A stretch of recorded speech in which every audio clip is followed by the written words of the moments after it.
Hello and welcome to Always a Friday. And in this video we're going to be giving you all of our top tips, recommendations and information for Hamburg, Germany. So let's get started.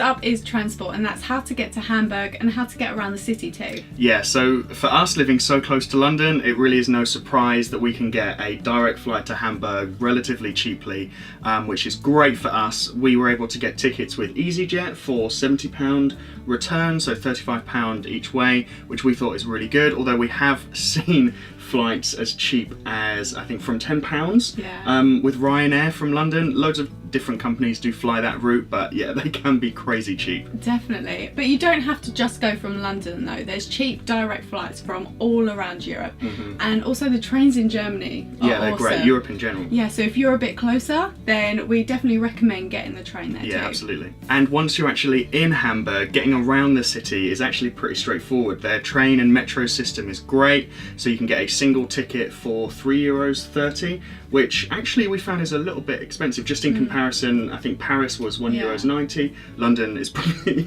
a bit more expensive than that, but it's not crazy cheap. However, we did find that you can get a group ticket, so being more than one person, I think it can do anything up to 5, which is a crazy good deal. For €12 you get a group day ticket, and that means you can go on as many trains as you like in that entire day.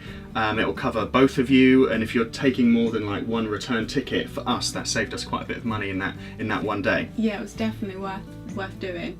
And what we also found out was that your train ticket that you buy can be used on the ferries and the boats around the harbour. So instead of sort of paying for an expensive ticket that you would get to go on one of the ferries, you can just use your train ticket, which really we thought was really awesome. Yeah, we did that, and for the experience it was really cool. Yeah, so cool. But as ever, we love to walk around a city, and Hamburg was a great city to walk around. Of course, if you're staying further afield or you want to get from one place to another really quickly, trains are great, but just to walk around, it's not a crazy huge city, so we found us walking around, there's so much to see, and you always find new stuff when you're walking around in a new city, which is really cool. Next up is accommodation. Now, when we go away, you know, we love to stay in Airbnb, and that's exactly what we did in Hamburg. We found an awesome room, £40 a night. That was £175 for 4 nights. Yeah, and we absolutely loved it. Great location, great apartment. Yeah, we just love Airbnb so much. Yeah, absolutely. It's our much preferred way of staying in a place. In comparison, a hotel, if you're more hotel inclined, which is absolutely fine, then it's going to set you back around double, so around £80 to £100 a night. But that'll get you a pretty decent hotel, maybe just about 4-star kind of range. If you're going to stay in a hostel, we found it was about £20 a night.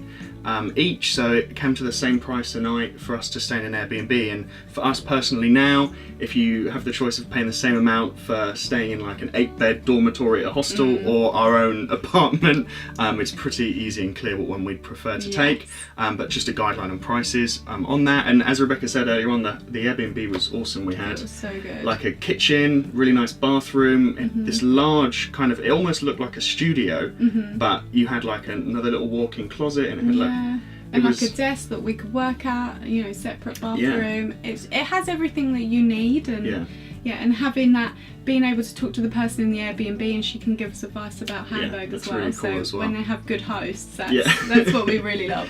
So yeah, we had a great stay in Hamburg in our accommodation, and as ever we will leave our Airbnb code in the description below so that you can get some money off your first stay of Airbnb as well.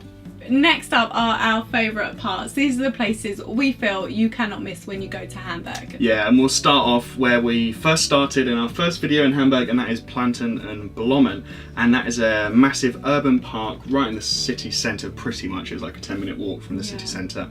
And this is something that we found in most of our European city breaks, is that they all seem to have an amazing park. Valencia, the I can't remember the name, El Turia, it was amazing. Paris, the Jardin des Tuileries, amazing park. And we're not necessarily huge, we don't go to a new place and go, oh, let's go and chill out in a park kind of people, but we've always found ourselves in one, and Hamburg Planten and Blommen was another one of the best. It was so beautiful. Especially like in the summertime as well, when all the flowers it helps are when out. it's not raining. Yeah, and it's big, yes, nice sunshine. But there was so much to do there, and it was quite interactive. We got a drink and sat by the lake, or a pond, whatever it is. Yeah, Those water cannon things, which probably for children, but we love them. And the Japanese garden. Was amazing, such a cool, and we know Japanese gardens quite well. We were in Japan for 6 months, but yeah, just a really great park, definitely somewhere you should check out. And also, I have to bring up Chocoversum if you're in Hamburg. It's probably my favourite thing to do. I absolutely loved it. It's like a chocolate factory where you go in and you learn sort of from the beginning to the end the process of making chocolate, from like bean to chocolate bar, and of course we got to eat sort of every bit along the way, which I loved. And we made our own chocolate bar too. Yeah, we did. That was really cool. Yeah, it was so interactive and fun, and I love chocolate. And makes sense. There right? we go. Yeah, but no, it was definitely worth doing. Really, really good fun. How much was it to go in? They range in when you book it and if you get it in advance, but we paid 15. It's somewhere from like 12 euros, 17 euros a person, which is awesome. Price is really great for that. So good, yeah, for the amount of time you spend in there, and you have like your own guide as well taking you around. So yeah, definitely worth doing if you're in Hamburg, and especially if you love chocolate. And I think they do English tours and German tours as well. So next up, we have to mention Hamburg's newest attraction, the Elbphilharmonie, and amazingly, you get to go up for absolutely free. It was so good. I couldn't believe that, you know, to go and see this, it was just free to enter. And as you go up the escalators, it was almost like, it felt like it was taking you into another world. Just the sort of architecture of the building was really awesome, and like a must-see. It's world-renowned for like its acoustics inside the centre where they have the orchestra and they have some concerts as well. Just an amazing building, and should definitely be high on the list when you're in Hamburg. I think one of the most incredible things that we saw in Hamburg was Miniature Wonderland. Going in, I was unsure because, you know, it's basically the world's biggest model train. And thinking about that, I was kind of like, oh, okay, like it's been, you know, one of the highest things on TripAdvisor, so we thought it must be good. We have to see it. But when we went in, we knew why. It was incredible, the detail, how it changed from day to night, and I don't think you can understand how good it is unless you go and see it. So make sure you check it out. Yeah, no, so cool. It was amazing. Just completely blew us away. And yeah, we saw why it was #1 ranked thing to do in Hamburg. So definitely do not miss that. Prices again for that were, again, they ranged like Chocoversum, but I think we paid 15 euros, so not a bad price at all, and we spent a fair couple of hours there as well. You could spend so long in there because it's so big. Yeah, it's really cool. And finally, one of our favourite, well, not favourite places, but favourite things to do is to eat loads of food, as ever. And Hamburg was really great. I'm a massive fan of German cuisine, and in Hamburg we were able to get currywurst, which is just one of my favourite things ever. We're able to get the fish Brötchen, because the 2 dots over the O make it like an as opposed to an O. I think I said it wrong in the first video, but we found out from my German friend it's Brötchen. Can't sound in German now. So we had one of those, which is like a fish roll, which made me stink of fish all day because mackerel is like the fishiest fish ever. But that was amazing. I was really blown away by that. It didn't look particularly appetizing, and we didn't try the raw ones, but awesome, and to have that in Hamburg was really cool. I can't remember what else. We obviously had the chocolate from the chocolate factory. I saw the pastries as well, though. The Franz Brötchen. Yeah, very close. Which was like a Cinnabon, but without the cream icing, and it just like a really dense sort of like croissant, but not as not as like crispy as a croissant. Yeah, it was like you bit into it. It was so good. It was really good. And it was the first time trying currywurst as well. For you, yeah. Yeah, for me. Nathan's always talking about it, and I actually tried it for the first time, and it was incredible. So yeah, make sure you have a taste of all the wonderful food Hamburg has to offer. Yeah. So next up, we're going to talk about prices and how expensive Hamburg is and what kind of prices we paid for stuff. Now, being a big city in Western Europe, Hamburg isn't crazy cheap, but we didn't find it that expensive, and compared to places like Paris, London, Amsterdam, it's certainly a lot cheaper. Yeah, definitely. So I think we brought up the prices before of Chocoversum and Miniature Wonderland, but they were both around 15 euros each, which we thought was pretty good in comparison. Again, those were the only two things I think we actually ended up paying for, because the stuff like the Elbphilharmonie was completely free to go up, Planten and Blommen was completely free.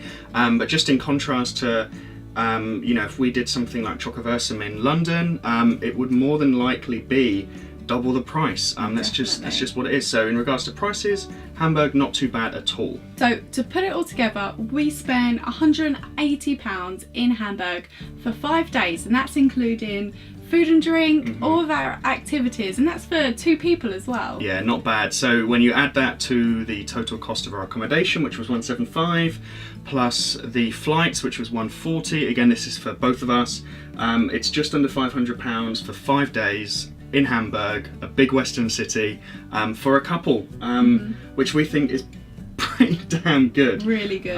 You know, to separate that out, that's £250 a person. You know, even if you just wanted to go for 3 days, you're talking even cheaper. So for a weekend city break and somewhere to check out, Hamburg is not that expensive at all. It's so good. And we did so many things as well, so Yeah. it's really, really good. So we really enjoyed our time in Hamburg, and it's maybe a place that gets overlooked a little bit when you're thinking about city breaks and where to go on holiday for a few days, but overall, just being, you know, the 3rd biggest port in the world, and the 2nd biggest city in Germany, believe it or not, it's definitely somewhere you need to check out. Definitely, and we just found there's so much to do there, and everything you do is pretty unique. Yeah. I mean, where else would you find the world's largest model railway? I mean, come on. So if you've never been to Hamburg, it's definitely somewhere that we think you should check out. It's not necessarily somewhere we're going to go back to anytime soon, or keep on going back to, but for us, I've wanted to go there personally for a little while, and it's so cool that we've got to explore this city. It's definitely unique, and we can't recommend, if you've never been, to go and check it out. Yes, definitely. And now if you've got any questions about Hamburg that you'd like to ask us, or maybe you've even been to Hamburg yourself, we'd love to hear your experiences. So make sure you leave us a comment below. Yeah, please do. And that pretty much wraps the end of this Hamburg travel guide video. So we hope we've given you all the information, recommendation, top tips that we can, and we'll leave it here. If you've liked this one, please give it a thumbs up below. If you haven't already, please subscribe and click the bell for notifications so that you get notified whenever we upload a new video. So until next time, let's travel together, and we will see you in the next one.